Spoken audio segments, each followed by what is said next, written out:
Hello, and welcome back to A Game Played on Grass, our second episode of our newly named show on Monday night. A bit of housekeeping before we go. We're going to move to Tuesday night next week, but as you can see, it's still the two of us.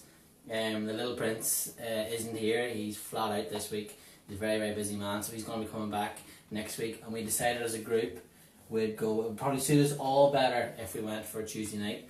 It'll mean one of us will miss Champions League games. Thought I'd try that to get early, but it's okay. There'll only be a couple, so yeah, we're going to be going Tuesday night as of next week. But we'll social media all that out later on in the week, and you'll all hear about it.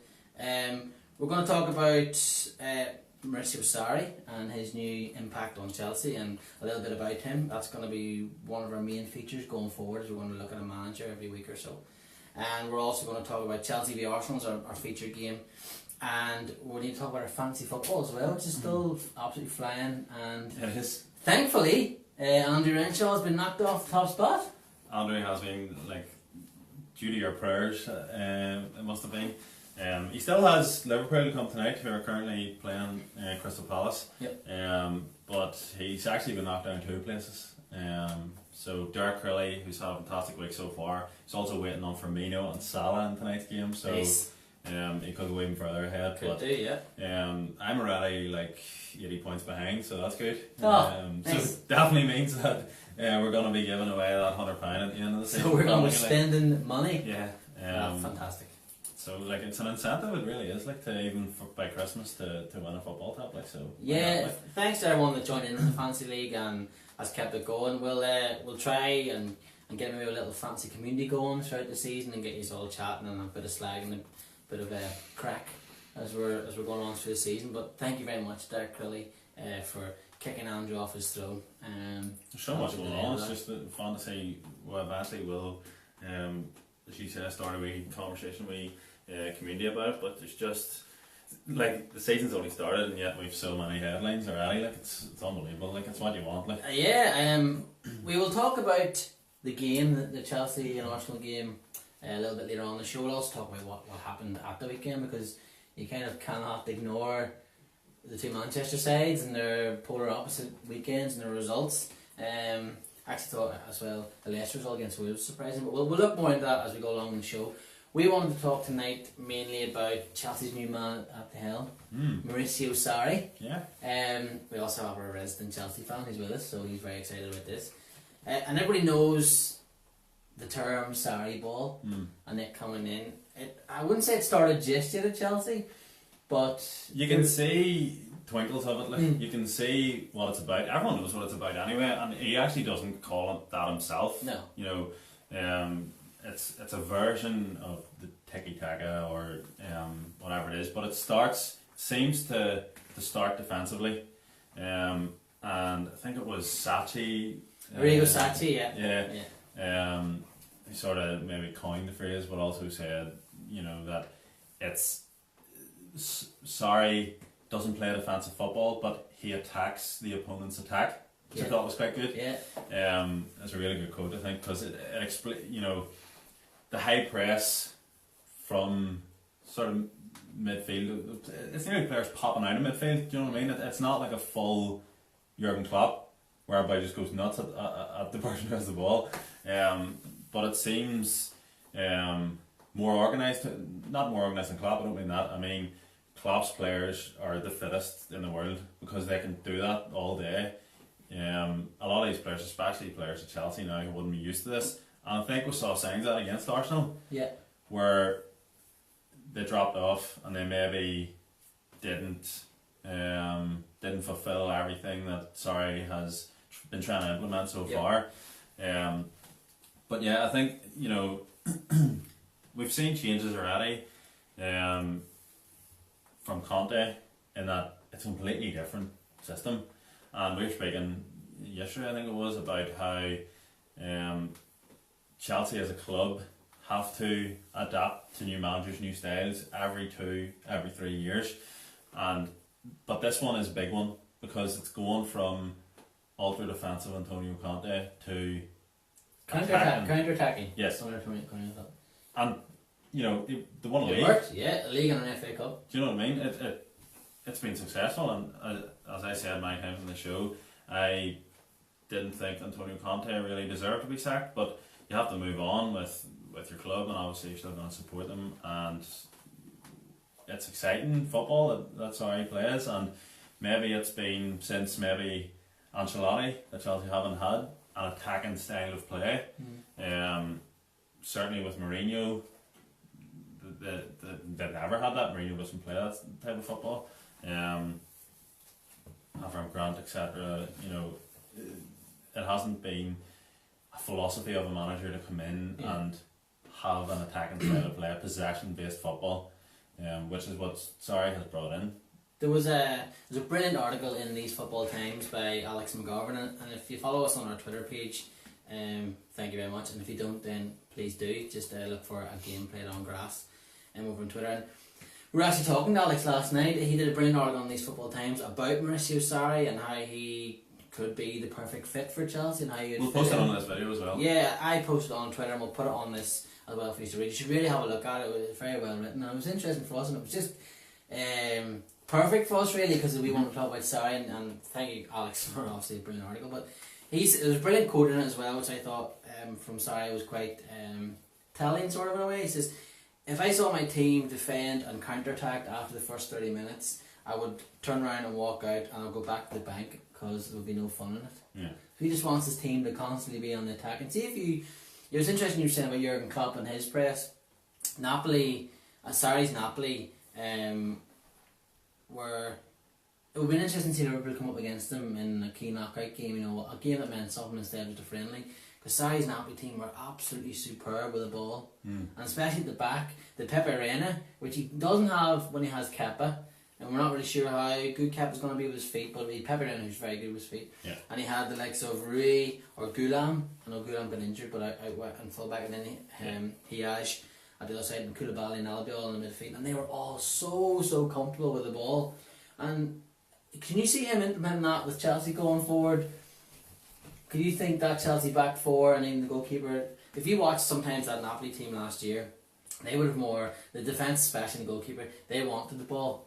They wanted it, and then they could start popping it around in little triangles, and then they get it out. And Napoli created so many chances and actually so many goals, really, from the back. Yeah. Which is we're not really used to seeing it, because in England you'll see a lot of the long ball going forward, long. Or really, do you think that Chelsea team could implement that, or do you think?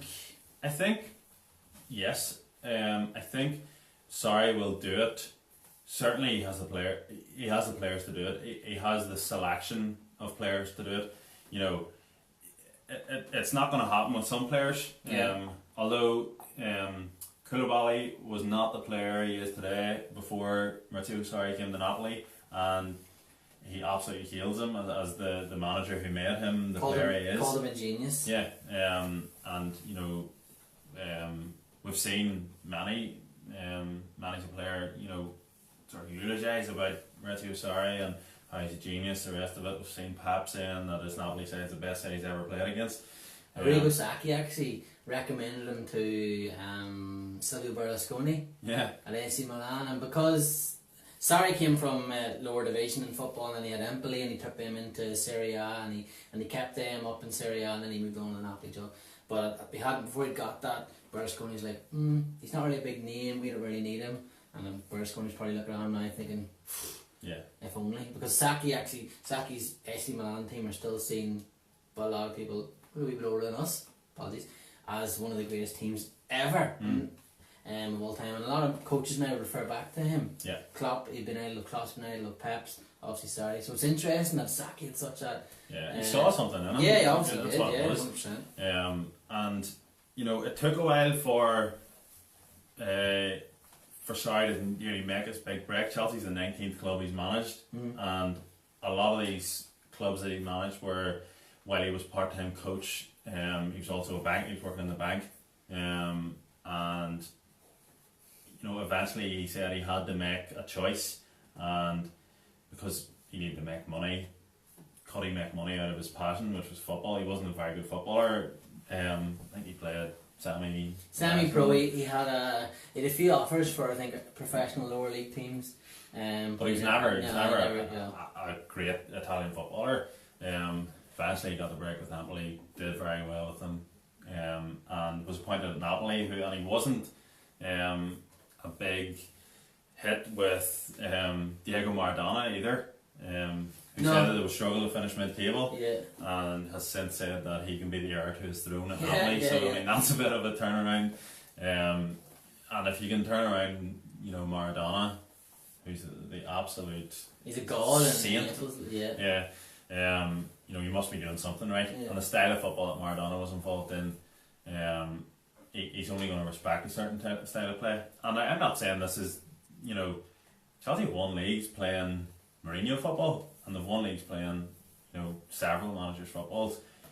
There's different ways to win, but this is a relatively new thing for Chelsea fans to have somebody with such a, you know, he's determined to play that style of football, and he won't change.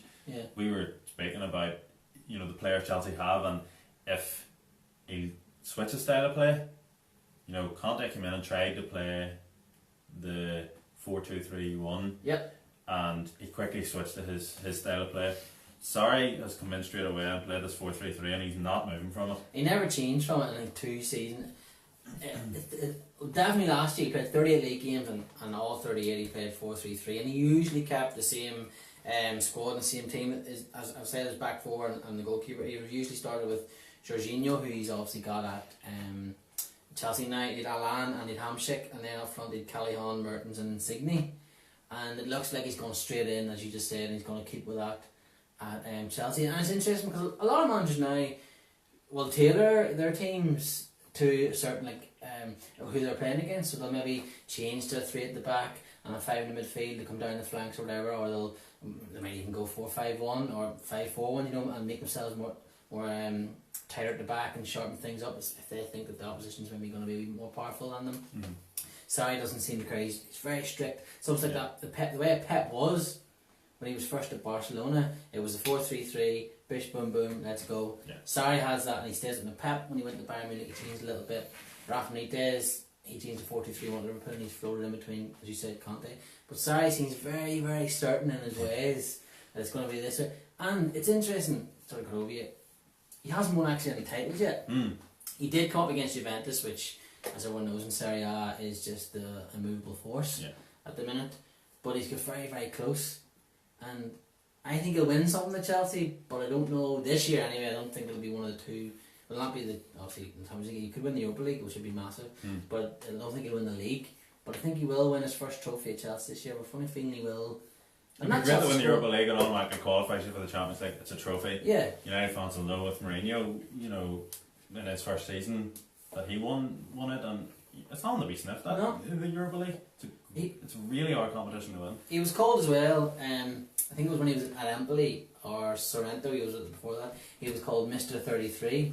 So he developed 33 different set pieces that his teams needed to know. And actually Nathaniel Chalobah spoke about this on 5 Live one night when he first went to Napoli, and he met Sarri, and obviously Nathaniel didn't speak fluent Italian, but he was quickly trying to learn, and they were doing a training session, and I think it might have been Insigne or Mertens was going to take a throw in, and he started hearing all these calls, and Chalobah was like, what are you saying, what's going on here? And there's all different calls, and then they were saying, no, you need to know the set pieces. There's 33 set pieces. He's almost giving like a dossier of this is from just throw-ins to know where to go, instead of like people just standing here and 2 go in behind, 1 goes over there and bounce past and go back again. Sorry, all these. That's how in depth he was in his thinking, like so. And I mean, he introduced drones. You know, now he's got satellites. To watch his defence. For defensive, and that's only for defensive, you know, players. Basically, you know, it's a standard forward to back procedure, but when a player goes 3 tuck in, but it's much more complicated. And then it's like you're on a rope. Like Rafa used to turn, you throw a blanket over your defence. That's how close he wanted the defence to be. But Sarri's taken it to a different level now. And there is a brilliant video on YouTube where it shows the 28 different defensive systems or techniques that Sarri would use, and it is like they're all on a rope at times. Like it is expanded out and come back in again. It's very, very clever. It sort of brings us on now to the big game. What was the weekend when you played against Chelsea played against Arsenal, and just before we move on, Jorginho was the linchpin of Sarri's Napoli side. Mertens and Insigne and Hamsik, certainly Hamsik because I think he scored the most goals in that now. We're seen as the gods and maybe in the fans' eyes, but for Sarri, everything went through Jorginho, and he actually holds out of the 10 single game passing records, he owns 9 of them, right? And then Kovacic made his debut on Saturday.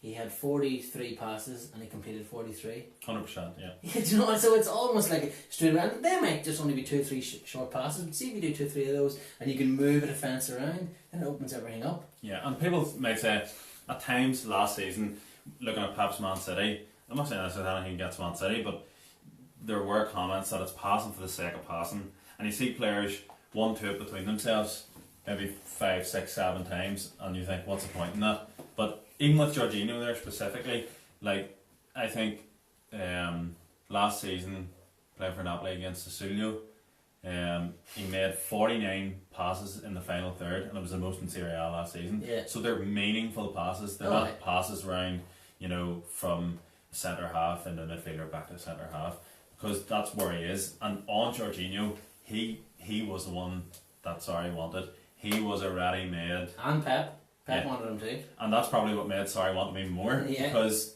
as we all know, he's very close friends with Pep, and they admire each other's football.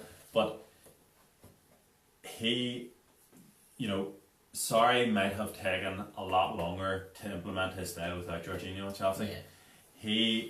He said already that he doesn't like the transfer market. He takes nothing to do with it, and he said it's for weak coaches. Yeah, and you can only absolutely nothing against Mourinho. He's a Chelsea legend, Mourinho. Well, you look at it one way or another, but Mourinho buys ready-made players. Sarri coaches more than Mourinho does. Yeah, I don't agree with that. And it's different styles. It's different ways to win titles. Mourinho can say, "I've won this," and Sarri hasn't won anything. Yeah. Yet, but it's funny that he said that. And is this finally the time we're gonna see that many Chelsea fans are frustrated with? Is that core of young players developed into the types of players that we want to see? The backbone of the team. Yeah, at Chelsea Football Club. And Sarri seems to be the man to do it. I mean, rather than buy ready-made players, and as you were saying earlier about systems, other managers will change their system to suit players. Sarri has that 4-3-3, and he coaches players into that system. Yeah. So, the likes of Higuain going to Juventus and Mertens going in the centre forward, and he scored 38 goals. 38 goals. Insigne, the 2 seasons before that under Rafa, had 5 goals, and the 2 seasons next with Sarri, he had 40 goals. And do you know why that is so important? Because Eden Hazard doesn't score enough goals at the minute. And you think, well, if he starts scoring more goals, I think everyone's in trouble. If Hazard starts scoring goals from Insigne's position, by the way, at Napoli. Yeah. And Pedro. Yeah. We've seen already, Pedro's scored 2 goals in the opening 2 games. It was good, but it's early days. Saturday evening, and we've already had the little prince of Rome, has had his wee dig in there. Everyone knows that Jake's an Arsenal fan, and hello Jake. Yes, just quickly on it, your first thoughts on final result. Happy enough overall with? Of course, yeah. Because you get 3 points. Happy enough with the result. Game itself was a bit chaotic.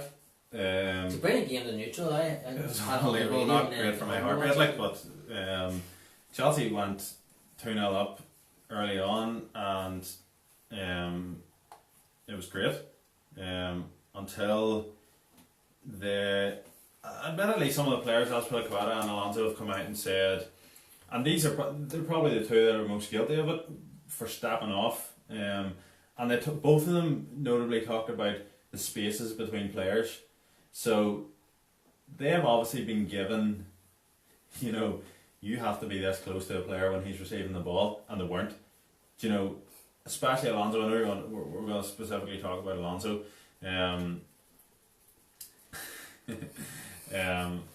Next week we're talking about the hurling. The SDG massive have arrived, it seems.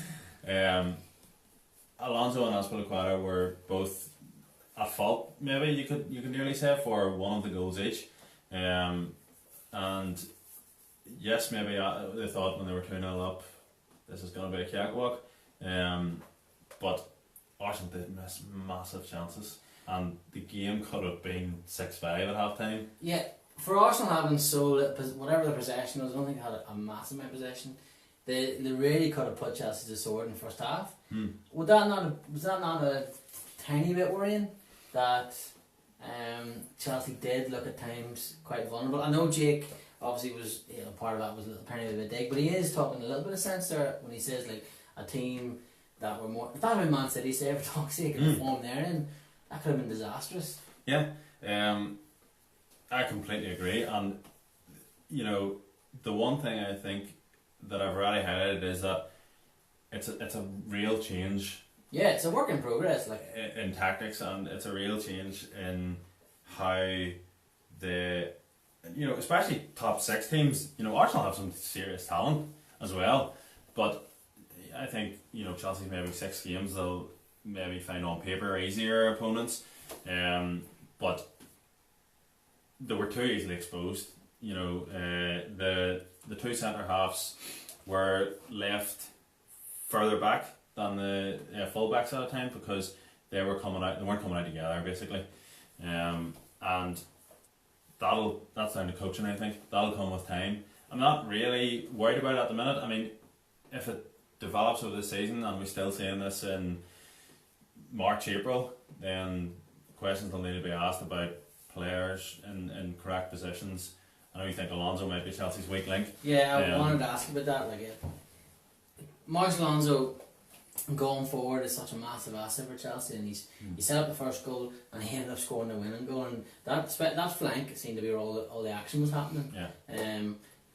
I just worry that going forward against, as Jason, like a better team, that could be the link that people would attack. I would absolutely love to see Sadio Mane run at Marcos Alonso.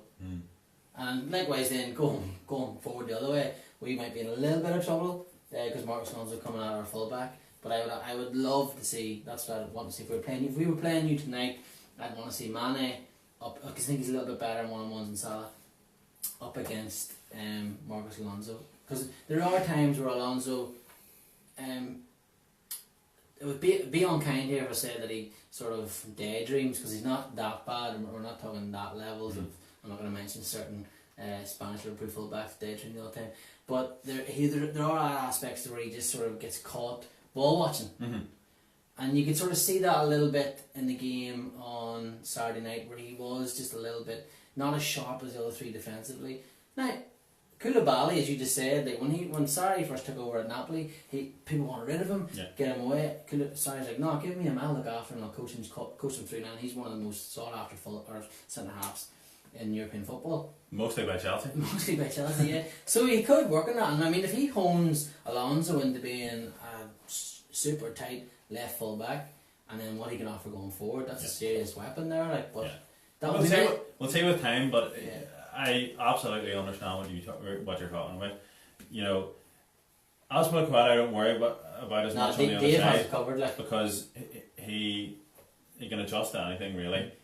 He's basically played every position across the back 4, back 3, whatever it is, wing back, you name it. But Alonso's talents very much lie in going forward, but that is something Sarri can use, because as we've said already, he likes possession football, he likes to play from the back, and Marcos Alonso's a fantastic footballer. Yeah. But a defender defends first. Always defender defends first. And he'll need to get that into his head.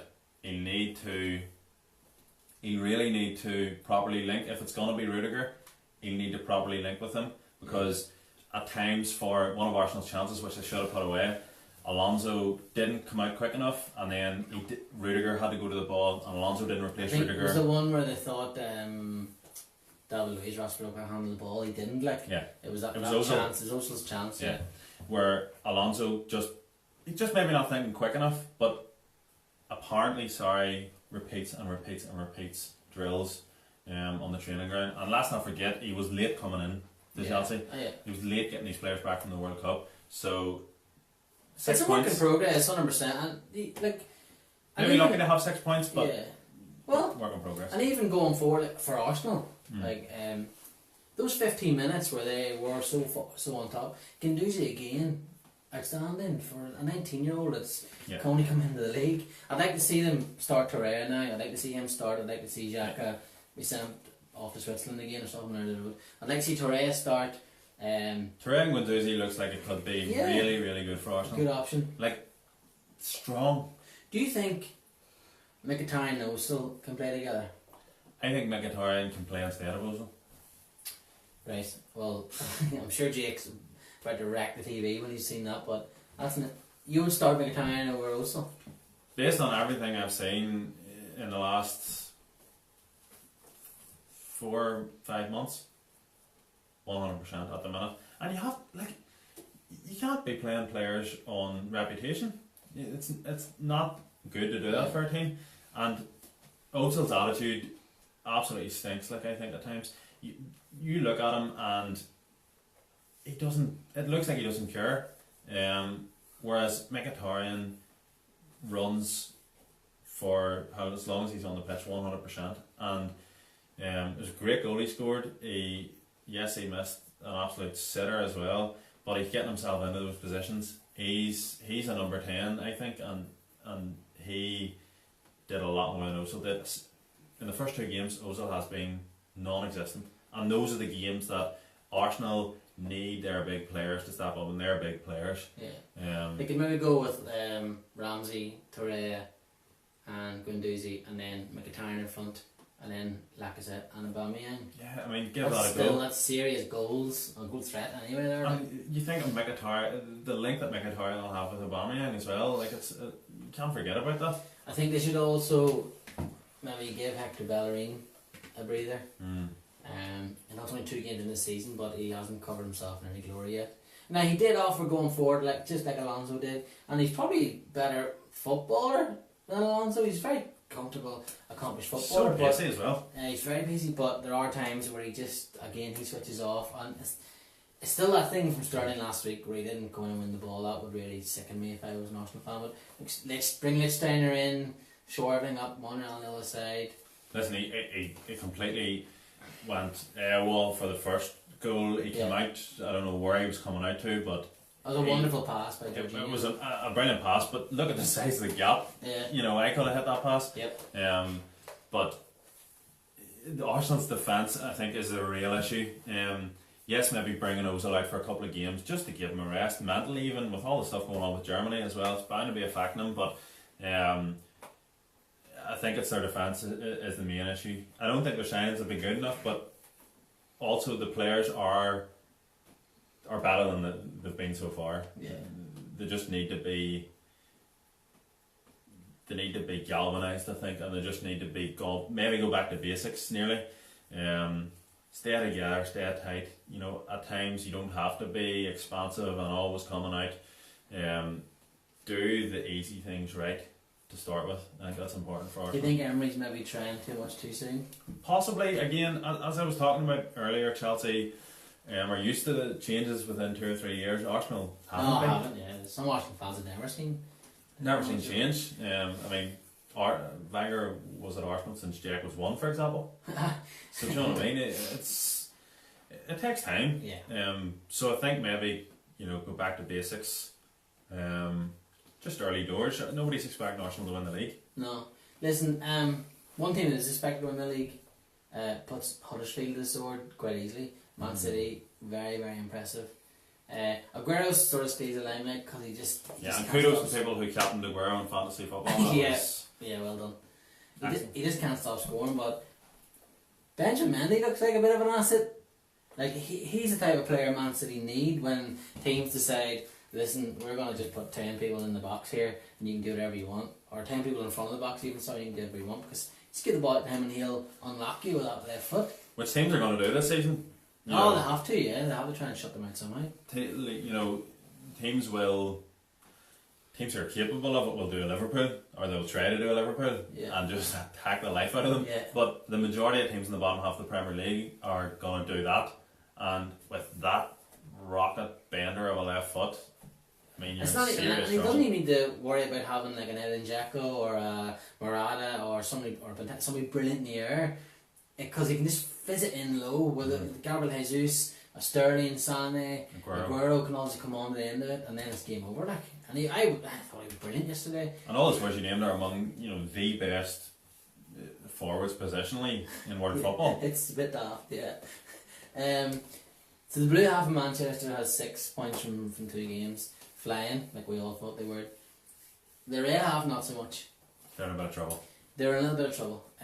People were talking about that being the worst performance they've seen from United since Fergie left. People even losing their mind going even further back than that. To concede 3 in the first half, they haven't done that since 2015, I think. That would have been Van Gaal. Aye. That wasn't a good period either. No, well, they beat us. They always seem to beat Liverpool. But, yeah, United fans, should they be worried? Should they be... Yes, they should be. Because, as I've alluded to, I think I alluded to it last week, The third season syndrome is about to hit. It's Mourinho, and it's his 3rd season. He's fallen out with everyone and their child, and including what looks like Ed Woodward. And Yeah.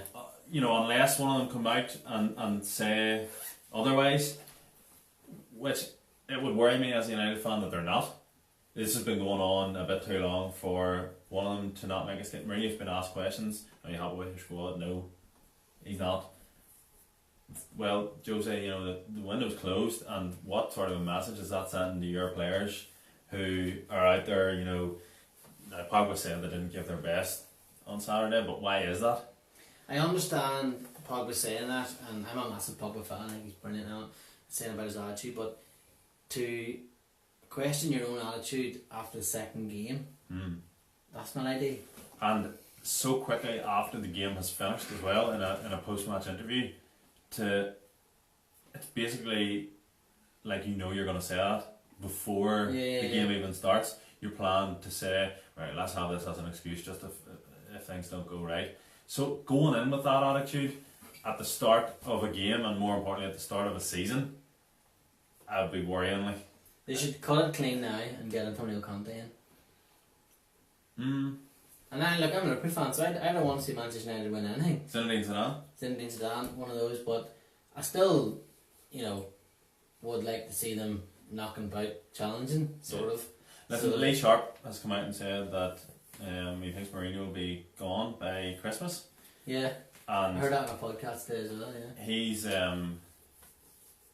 he's respected actually United footballer. I mean, he's on a lot of radio and TV these days. Over Manchester. And for him to be as blatant coming out and saying that there's issues at United, like I think as well, like to come out and say and question your defenders, and say as well before that you make it look as if you really wanted new defenders and you weren't happy with your centre halves when you bought both your centre halves.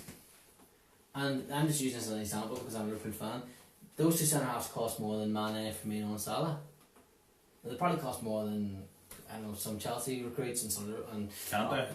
And Kante, City Hazard, as well. and Pedro. So you're thinking like, Jose, you bought these 2 players, like, do you know what I mean? Like the buck stopped at you. Do you know what? I thought Baye was a better player before Mourinho touched him. In terms He was of unbelievable coaching. one night in a Europa League semi-final against Liverpool for Villarreal. I mean, he was absolutely outstanding. When we did beat them in the second leg, and he wasn't playing with the first leg. He was absolutely outstanding. I would worry for. It's not really so much that I would worry for United. There's quality players at United, but I worry for United under Mourinho. Like Mourinho. Yeah, I would cut it now. Like I would get it cut very soon. Mourinho is in a. Mourinho has a style of management, where he buys complete players. We've talked about that already. Nothing wrong with that. But it's all physical, physical strength. It's bullying. It's nothing wrong with it. It's just his style. But he thought that this style could, you know, nullify Pep's tiki-taka brilliance, and it really didn't. And he's in trouble, I think, because it's not gonna. All the other clubs are moving the other way, and United are signing players that are trying to counteract that style of football, but it's not working anymore. The football has become too good. Man City's football and Liverpool's football specifically have become too good for what Mourinho used to be able to nullify. And unless he changes, you know, Mourinho's a smart manager. He's one of the greatest ever. You know, look at the amount of trophies he's won. Yeah. He can adjust, and he might have something up his sleeve. But if he continues to try the same tactics of, you know, Fellaini and Matic and Ollie and throwing on big lads in the last 10 minutes, it only gets you so far. It does. As a team, like in today's level, like it's in today's Premier League, and Chelsea made steps to go the other way as well, with Sarri and the type of football he plays, because they were arguably started by Mourinho. That strong core, very powerful. Carey, Lampard, Drogba. Essien. Do you know what I mean? Look at the players in there now: Jorginho, Kante, Hazard, Morata is Kovacic. not a bully by any stretch. It's interesting. Yeah. Lukaku is good enough to play the other style of football, but Mourinho's using him as a Drogba. Even we like a Phil Parkinson, or not Phil Parkinson. What do you call him? It'll come back to me. The boy who's been Preston, John Parkinson. I think it was big massive unit. But no, but United, like, sorry to go on about this, but United fans must be so frustrated when they see that the football Pogba can play for France in the World Cup and be arguably the player of the tournament.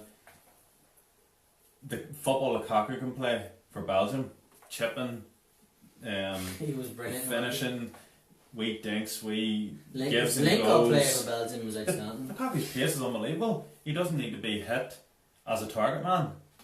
That would frustrate me as a United fan. Listen, any Manchester United fans that are watching now live, or well, we know most of you watch later on anyway, drop us a comment and let us know what your thoughts on what's been going on so far at Manchester United and what you see is going to happen maybe in a few months, or do you see Jose turning it around and leading the charge after Man City?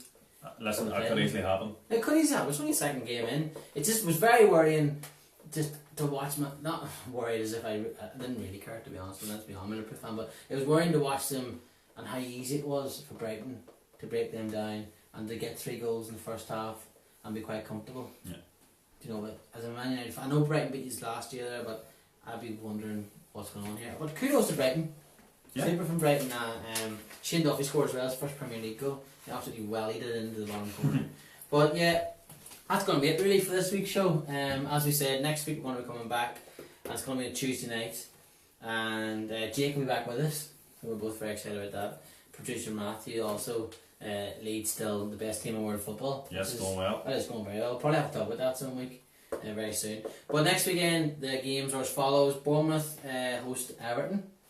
2 teams going well. Yeah, going well. Eddie Howe, an die-hard Everton fan. He's got Bournemouth coming down. They have 2 wins from 2. Callum Wilson with a superb goal against West Ham. And Charlton doing bits too. Yeah, he certainly is. I think he's the first Everton player to score in his first 2 games. One of them in years. Or Wolves host Manchester City. Arsenal host West Ham, which is a massive 6-pointer. Relegation 6-pointer. Huddersfield host Cardiff. Southampton and Leicester. On our Saturday night game at 5:30 is Liverpool v Brighton, which we'll be trying to watch on my stag do the weekend, which will be interesting.